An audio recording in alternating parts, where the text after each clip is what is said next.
देखिए, आज जो बात मैं कहने जा रहा हूँ, वह किसी से कुछ छीनी नहीं आई है। न किसी की आस्था, न किसी का भरोसा, न किसी का भगवान। मैं यह भी नहीं कह रहा कि भगवान है या नहीं है। मैं यह भी नहीं कह रहा कि दुनिया सही है या गलत। मैं बस एक बहुत साधारण सी चीज़ देखना चाहता हूँ। जब जीवन में कुछ ऐसा होता है जो हमारी समझ से बाहर होता है, तो हम भगवान को हाँ रख देते हैं। बीमारी आती है, नुकसान होता है, कोई अपना दूर हो जाता है और अचानक हमारे भीतर से एक वाक्य निकलता है, शायद यही भगवान की इच्छा थी। मैं इस वाक्य को गलत नहीं ठहरा रहा, मैं बस इसे ध्यान से सुन रहा हूँ। क्योंकि अक्सर ऐसा नहीं होता कि हमने भगवान को देखा हो और उन्होंने हमें कुछ कहा हो। अक्सर ऐसा होता है कि हम कुछ समझ नहीं पाए और उस खाली जगह में भगवान को रख दिया। और यह बहुत मानवीय है। यह कोई पाप नहीं है, यह कोई कमजोरी नहीं है। मन को अनिश्चितता से डर लगता है। मन चाहता है कि जो हो रहा है उसका कोई अर्थ हो, कोई वजह हो, कोई ऊपर बैठा हो जो सब संभाल रहा हो। और जब मन को यह भरोसा मिल जाता है तो वह थोड़ी देर के लिए शांत हो जाता है। मैं यहाँ उस शांति को तोड़ने नहीं आया, मैं बस यह देखना चाहता हूँ कि क्या ये वह शांति सच में आती है या फिर सहारे से। आपसे एक ही अनुरोध है, यह सुनने में कुछ भी बदलने की कोशिश मत करना। अपने विश्वास को बचाने की भी कोशिश मत करना और उसे तोड़ने की भी कोशिश मत करना। बस ऐसे सुनना जैसे कोई आदमी अपने जीवन की बात धीरे धीरे रख रहा हो। अगर भीतर से कहीं डर उठे तो उसे भी मत दबाना, बस देखना।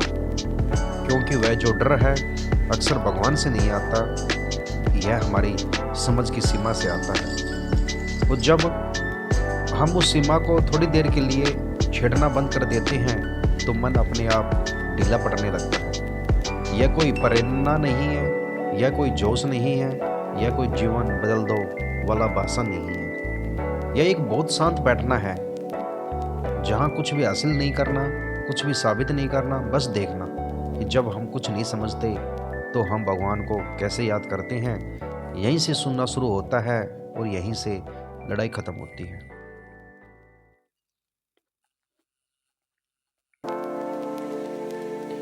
अब बात करेंगे हम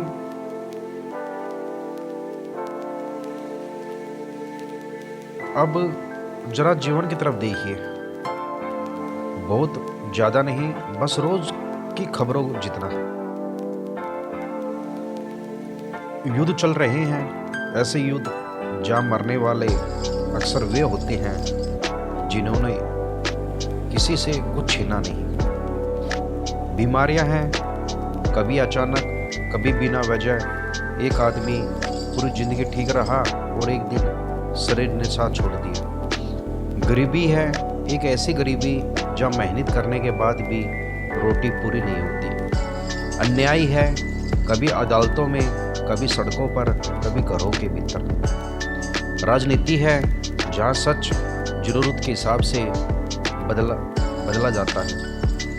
और फिर धर्म के नाम पर हिंसा भी है, जब भगवान का नाम लेकर इंसान को मार देता है। अब जरा ध्यान दीजिए, मैं यहाँ किसी को दोष नहीं दे रहा, न किसी देश को, न किसी धर्म को, न किसी व्यक्ति को। मैं सिर्फ यह देख रहा हूँ कि यह सब देखकर मन के भीतर क्या चलता है। मन अराजकता सह नहीं पाता। मन चाहता है दुनिया का एक नक्शा हो जहाँ सब कुछ किसी नियम से चल रहा हो। जब चीजें बहुत बिखरी हुई लगती है, जब दुख बहुत ज्यादा हो जाता है तो मन घबरा जाता है और उस घबराहट में वह एक वाक्य खोज लेता है, सब भगवान की मर्जी से। यह वाक्य कठोर नहीं होता, यह चालाक भी नहीं होता, यह बस मन की एक रक्षा प्रणाली होती है। क्योंकि अगर यह मान ले कि यह सब बस ऐसे ही हो रहा है तो मन टूट जाएगा। तो मन कहता है कोई ऊपर है, कोई देख रहा है, कोई जानता है जो हम नहीं जानते। और इस वाक्य से मन को थोड़ी राहत मिल जाती है। लेकिन यही एक बहुत सूक्ष्म चीज घटती है। अब दुनिया को समझने की जगह हम उसे स्वीकार करने लगते हैं, न देखने के अर्थ में बल्कि चुप हो जाने के अर्थ में। युद्ध को देखकर हम पूछते नहीं यह क्या हो रहा है, हम कह देते हैं भगवान की मर्जी। अन्याय को देखकर हम भीतर से हिलते नहीं, हम कह देते हैं कर्मों का फल। गरीबी को देखकर हम असहज नहीं होते, हम कह देते हैं पिछला जन्म। यह कहने में मन को सुविधा मिलती है, पर देखने में मन रुक जाता है। और यही दुनिया गलत है यह विचार धीरे धीरे आकर और यही दुनिया गलत है यह विचार धीरे धीरे आकार लेने लगता है। न इसलिए कि दुनिया सच में गलत है, बल्कि इसलिए कि हमारी समझ इस जटिलता को समेट नहीं पा रही। यह कोई दोष नहीं है, यह कोई पाप नहीं है, यह बस इतना है कि मन असीम को सीमित भाषा में समझना चाहता है। और जब यह समझ नहीं पाता तो वह भगवान को बीच में ले आता है। वहीं एक बहुत हल्की सी दरार पड़ती है, न भगवान में, न दुनिया में, हमारे देखने की प्रक्रिया में। और अगर कोई यहाँ तक बिना घबराए सुन पा रहा है तो इसका मतलब है कि मन अब थोड़ा सुरक्षित हो चुका है। अब वह तुरंत जवाब नहीं चाहता, अब वह थोड़ा और देख सकता है। अब थोड़ा मनोविज्ञान और न्यूरोसाइंस हिसाब से समझते हैं। अब बात थोड़ी और भीतर जाती है। यहाँ न धर्म की बहस है, न ईश्वर की घोषणा, न किसी मान्यता को तोड़ने की कोशिश। यह सिर्फ मानव मन को जैसा है वैसा देखा जा रहा है। मन का एक बहुत गहरा स्वभाव है, उसे नियंत्रण का एहसास चाहिए। वास्तविक नियंत्रण नहीं, भ्रम भी चलेगा। जब जीवन अनुमान के बाहर निकल जाता है, जब अचानक कुछ घट जाता है, जब कारण साफ नहीं दिखता, तो मन असहाय हो जाता है। न्यूरोसाइंस बताता है कि अनिश्चितता मन के लिए खतरे जैसी होती है। शरीर में तनाव बढ़ता है, नर्वस सिस्टम चौकन्ना हो जाता है और मन इस स्थिर बिंदु की तलाश करता है। ऐसे समय में अगर कोई कह दे सब कुछ किसी योजना के तहत है तो मन को थोड़ी राहत मिल जाती है। अब ध्यान दीजिए, यह राहत सच से नहीं आती, व्यवस्था के भ्रम से आती है। अगर सब समझ में नहीं आ रहा तो कोई ऊपर होना चाहिए, यह विचार मन को शांत करता है। क्योंकि अगर कोई ऊपर है तो दुनिया पूरी तरह अराजक नहीं है। भले ही हम न समझ पाए और कोई समझ रहा है, इतना मान लेने से मन को सहारा मिल जाता है। यहीं से भगवान धीरे धीरे एक अनुभव से एक कंट्रोल सेंटर में बदल जाते हैं। अब भगवान जीवित उपस्थिति नहीं रहते, अब वे कारणों का भंडार बन जाते हैं। जो समझ में नहीं आया भगवान ने किया, जो रोक ना पाए भगवान की मर्जी, जो डराता है भगवान की योजना। यह कोई चाल नहीं है, यह कोई षड्यंत्र नहीं है, यह सिर्फ मानव मन की संरचना है। मन खुले प्रसन्न सह नहीं पाता, वह दूरापन बर्दाश्त नहीं कर पाता, इसलिए वह हर खाली जगह में कोई नाम भर देता है। न्यूरोसाइंस इसे पैटर्न सीकिंग कहता है। मन अर्थ ढूंढने की मशीन है, जहाँ अर्थ नहीं दिखता वह खुद बना लेता है। और भगवान इस अर्थ निर्माण में सबसे सुरक्षित शब्द बन जाते हैं, क्योंकि उस पर कोई सवाल नहीं करता, कोई जांच नहीं करता, कोई प्रमाण नहीं मांगता। यहाँ भक्त भी नहीं भागता, क्योंकि यहाँ भक्ति पर वार नहीं है। यहाँ उस मन को देखा जा रहा है जो भगत भी है और इंसान भी। तो शायद यही पहली बार यह स्पष्ट होने लगता है कि समस्या दुनिया में नहीं, भगवान में नहीं, बल्कि उस मन में है जो हर चीज को नियंत्रण में देखना चाहता है। यह समझ कोई समाधान नहीं देती, लेकिन एक बोझ हल्का कर देती है, क्योंकि अब दुनिया को गलत साबित करने की जल्दबाजी नहीं रहती, अब बस देखना शुरू होता है।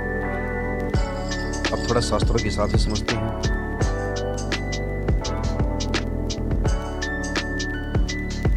यहाँ कोई प्रमाण नहीं रखा जा रहा, कोई श्लोक सुनाया नहीं जा रहा, कोई शास्त्र उद्घट करने की चीज़ नहीं है, देखने की दृष्टि है। उपनिषदों की भाषा घोषणा की नहीं है। वे यह नहीं कहते कि दुनिया गलत है, वे यह भी नहीं कहते कि दुनिया सही है, वे बस इतना कहते हैं दुख है। और फिर बहुत शांति से जोड़ते हैं, दुख इसलिए है क्योंकि अज्ञान है। यह अज्ञान किसी पाप का दंड नहीं है या किसी परीक्षा में फेल हो जाने का नतीजा नहीं है, यह बस न देखने की स्थिति है। उपनिषदों में भगवान कहीं भी न्यायाधीश की कुर्सी पर नहीं बैठे, वहाँ कोई अदालत नहीं है, वहाँ कोई सजा सूची नहीं है, वहाँ भगवान साक्षी है। साक्षी का अर्थ यह नहीं है कि कोई ऊपर बैठकर हिसाब रख रहा है। साक्षी का अर्थ है जो घट रहा है उसे बिना हस्तक्षेप देखा जा रहा है। जैसे सूरज सब पर पड़ता है, पापी पर भी साधु पर भी सूरज न पुरस्कार देता है न दंड। उपनिषद कहते हैं चेतना ऐसी ही है, वह जीवन को चला नहीं रही, वह जीवन को घटते हुए देख रही है। यही बहुत बड़ा फर्क है। अगर भगवान सजा देने वाले होते तो उपनिषद डर की भाषा बोलते, लेकिन उनकी भाषा डर की नहीं जागृति की है। वे कहते हैं तुम दुखी हो क्योंकि तुम अपने विचारों को सच मान बैठे हो। तुम संसार को जैसा है वैसा नहीं देख रहे, जैसा तुम्हें डराता है वैसा देख रहे हो। इसलिए दुख भगवान से नहीं आता, दुख गलत देखने से आता है। और यह गलत देखना कोई अपराध नहीं, यह इंसानी स्थिति है। उपनिषद कहीं यह नहीं कहते कि दुनिया सुधारो, वे यह भी नहीं कहते कि दुनिया छोड़ दो, वे बस कहते हैं देखने वाले को समझो। क्योंकि जब देखने वाला बदलता है तो दुनिया अपने आप अलग दिखने लगती है। यह बात बहुत शांत है, इसलिए अक्सर सुनी नहीं जाती। यह कोई नारा नहीं देती, कोई आंदोलन नहीं खड़ा करती, कोई दुश्मन नहीं बनाती। यह बस एक आमंत्रण है, डर से नहीं दृष्टि से जियो। तो शायद यही पहली बार भगवान हल्के लगते हैं, न दंड देने वाले न परीक्षा लेने वाले, बस उपस्थिति।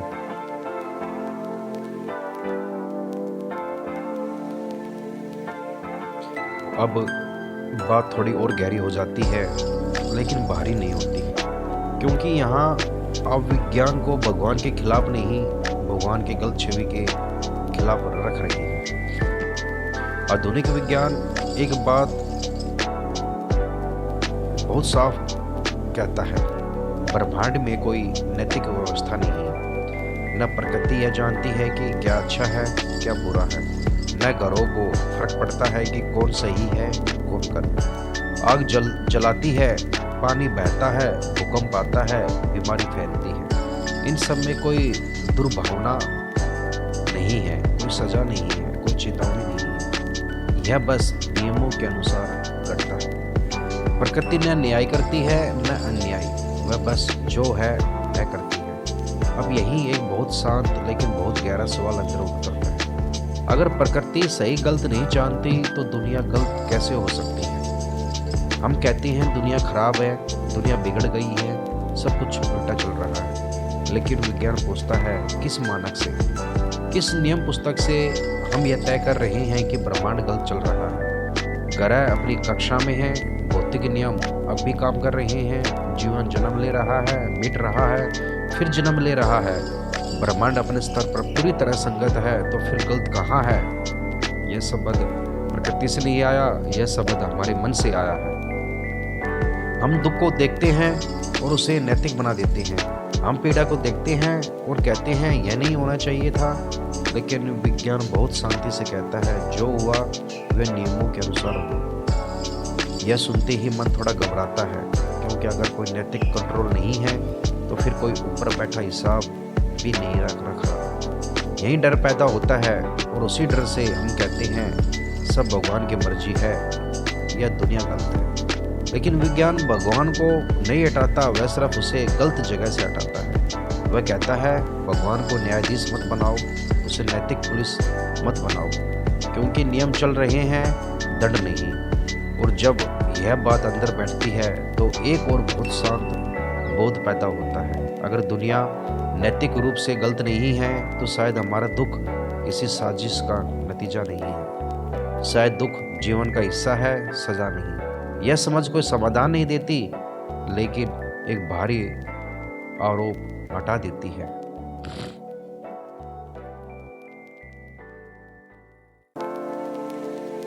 और जैसे ही आरोप हटता है, दुनिया थोड़ा कम गलत और थोड़ी ज़्यादा समझने योग्य लगने लगती है। अब थोड़ी बात करेंगे ध्यान और अनुभव के हिसाब से।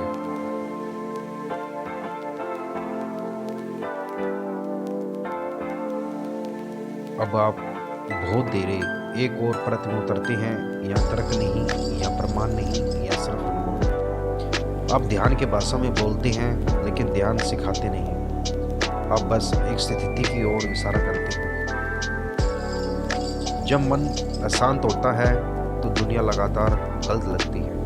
हर दृश्य में कोई कमी दिखती है, हर घटना में कोई दोष दिखाई देता है। लेकिन जब मन थोड़ा शांत होता है, ध्यान से, सांस से, या सिर्फ कुछ देर चुप बैठने से, एक अजीब बात होती है। दुनिया वही रहती है, लोग वही रहते हैं, समस्या वही रहती है, बीमारी, अन्याय, संघर्ष, सब वैसा ही होता है। लेकिन यह सब गलत है, यह आवाज़ अचानक धीमी पड़ जाती है। ध्यान में कोई नई दुनिया नहीं दिखती, ध्यान में कोई स्वर्ग नहीं खुलता। ध्यान में सिर्फ देखने वाला थोड़ा बदल जाता है, और जैसे ही देखने वाला बदलता है, दुनिया के ऊपर लगा हुआ गलत का लेवल अपने आप ढीला पड़ जाता है। यहाँ उपनिषद की बहुत गहरी बात बिना शब्दों के उतरती है। उपनिषद यह नहीं कहते कि संसार सुधर जाएगा, वे यह कहते हैं कि दृष्टि बदलेगी। वे यह नहीं कहते कि दुख मिट जाएगा, वे कहते हैं कि दुख को किस जगह से देखा जा रहा है, वह जगह बदलेगी। ध्यान में आप यह नहीं सीखते कि दुनिया सही है, आप यह सीखते हैं कि गलत एक मानसिक निष्कर्ष था। जब मन अपनी कहानी रोक देता है, तो जीवन बिना टिप्पणी के देखने लगता है, और जीवन बिना टिप्पणी के न सही होता है, न गलत, बस होता है। यही एक बहुत शांत, एक निर्णायक बहुत जन्म लेता है। दुनिया को बचाने की जरूरत नहीं थी, दुनिया को सुधारने की जरूरत नहीं थी, देखने वाले को समझने की जरूरत थी। और यह समझ किसी विचार से नहीं आती, यह मौन में आती है। अब बात करेंगे जिम्मेदारी का लुटना। अब आप बहस की जगह ईमानदारी में उतरते हैं। यह आवाज़ ऊंची नहीं होती, यहाँ शब्द झुकते नहीं, या आप किसी को दोषी नहीं ठहराते। आप सिर्फ एक बहुत मानवीय चाल को उजागर करते हैं। आप बहुत शांति से कहते हैं, अगर सब भगवान की गलती है तो मैं जिम्मेदार नहीं हूँ। अगर दुनिया ही गलत है तो मैं निर्दोष हूँ। यह वाक्य हम जोर से नहीं बोलते, लेकिन भीतर भीतर इसी पर जीते हैं। जब कुछ बिगड़ता है, हम कहते हैं समय खराब है। जब कोई रिश्ता टूटता है, हम कहते हैं किस्मत ऐसी थी। जब भीतर खालीपन आता है, हम कहते हैं यह सब दुनिया की गड़बड़ी है। और इस तरह धीरे धीरे एक आराम बन जाता है। अगर सब मेरे बस में नहीं तो कुछ भी मेरी जिम्मेदारी नहीं। यह पलायन है, लेकिन डर के कारण किया गया पलायन, आलस्य के कारण नहीं, बुराई के कारण नहीं। मन दोष उठाने से डरता है, इसलिए वह दुनिया पर या भगवान पर रख देता है। यहाँ आप बहुत कोमलता से एक बात रखते हैं, जब तक दुनिया गलत है तब तक मुझे डरने की जरूरत नहीं। जब तक भगवान दोषी है तब तक मुझे बदलने की जरूरत नहीं। और यह सुनकर भी आप किसी को कटघरे में खड़ा नहीं करते। आप यह नहीं कहते कि तुम गलत हो, आप कहते हैं देखो यह मन की रक्षा प्रणाली है। और जैसे ही यह बात समझ में आती है, एक अजीब सा वजन हल्का होने लगता है, क्योंकि जिम्मेदारी सजा नहीं, जिम्मेदारी शक्ति है। जब दुनिया को गलत कहना छूटने लगता है तो पहली बार यह संभावना खुलती है, शायद कुछ देखने की जिम्मेदारी मेरी भी है। और यह एहसास कठोर नहीं होता, यह जागने वाला होता है। यह लोगों को तोड़ता नहीं, यह उन्हें अपने पैरों पर खड़ा कर देता है।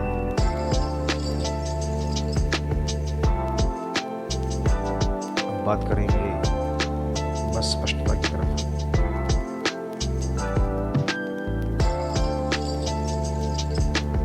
मैं अंत में कोई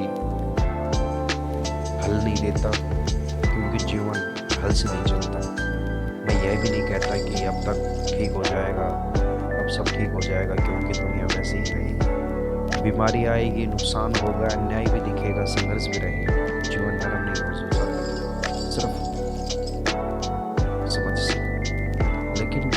कुछ गहराई में बदल जाता है। धीरे धीरे यह देखने में आने लगता है कि भगवान दंड देने वाला कोई अधिकारी नहीं है जो ऊपर बैठकर कल सही का हिसाब रख रहा है। वह किसी परीक्षा का पेपर नहीं थमा रहा, वह बस यहाँ मौजूद है, जैसे सांस मौजूद है, जैसे आकाश मौजूद है, गवाह की तरह। और जब भगवान को गवाह की तरह देखा जाता है तो जीवन का बोझ थोड़ा उतरने लगता है। अब दुख आता है, वह सोच नहीं आती कि क्यों मेरे साथ। अब सुख आता है तो यह डर नहीं रहता है कि कहीं छिन न जाए, क्योंकि सब कुछ साबित नहीं करना अब कोई पास फैल नहीं। जीवन पहली बार सीधा सपाट लगने लगता है, ना अच्छा ना बुरा, बस जैसा है। और मैं यह भी नहीं कहता कि तुम कुछ बदलो, मैं बस इतना कहता हूँ कि जब दुनिया को बदलने की जिद थोड़ी ढीली पड़ती है तो देखने वाला अपने आप थोड़ा साफ हो जाता है। यही कुछ हल्का होता है। यह कोई ज्ञान नहीं है, यह कोई उपलब्धि नहीं है, बस एक ठहराव है। और उस ठहराव में मैं भी चुप हो जाता हूँ। सब अपने आप काम करने लगते हैं, बीच में कोई डिस्कस नहीं,